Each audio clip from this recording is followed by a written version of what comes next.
All right, here's a pretty common question that I get all the time, and that is, Jerry, I want to get started on the carnivore diet, or I started on the carnivore diet. How'd you stay on it? I'm struggling. I've talked to a lot of people about this. Here's my advice based on what I went through, but also in talking to them about what I think they should do and seeing the reasons why people fail. And I think they try to make it too complicated. So for me, it's hard enough doing the diet, and it is all about a discipline, period. Discipline. And so if you can manage that discipline, if you can build that discipline, you're going to be successful. For me, that was just eating the same thing every day. I lamented big time in those early 30 days how much I missed the sweets, but you're always going to miss the sweets, and you can't eat the sweets. How much I missed the carbs and the bread in particular, but you can't eat the bread, so you might as well just get your mind wrapped around you can't eat the bread. So then people turn to try to create things that are just like the things that we cannot eat. And it takes an inordinate amount of effort relative to taking a steak out of the refrigerator or taking a hamburger out of the refrigerator or breaking a bunch of eggs and a piece of sausage or bacon and putting it on the grill, grilling it up and being good with that and eating that. So for me, I resigned myself to the fact that I was just going to be eating the same thing every day.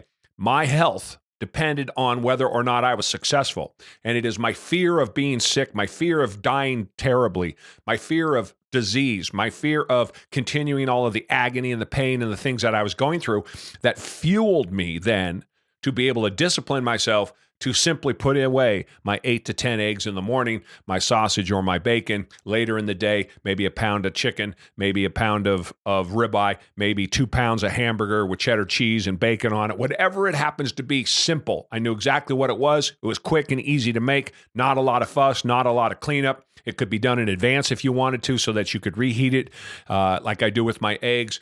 But so many of these videos that are playing here in the background, I'm sure they're great. It just takes a lot of effort. And I think the more effort that you have to put into it, we have to be honest with ourselves, the harder it's going to be. Make it simple. Your brain is going to tell you, I want that thing that tastes like that thing I can't eat. You got to train your brain. You don't need those things. You don't need those things that taste like the things that you really like.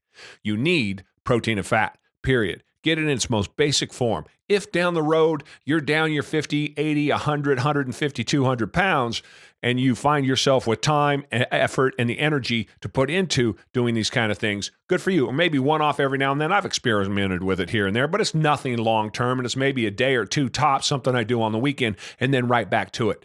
That is my advice for you on one of the tricks to starting a healthy and a consistent, disciplined carnivore diet. Opportunities are everywhere. You got to go get them. Go for a walk.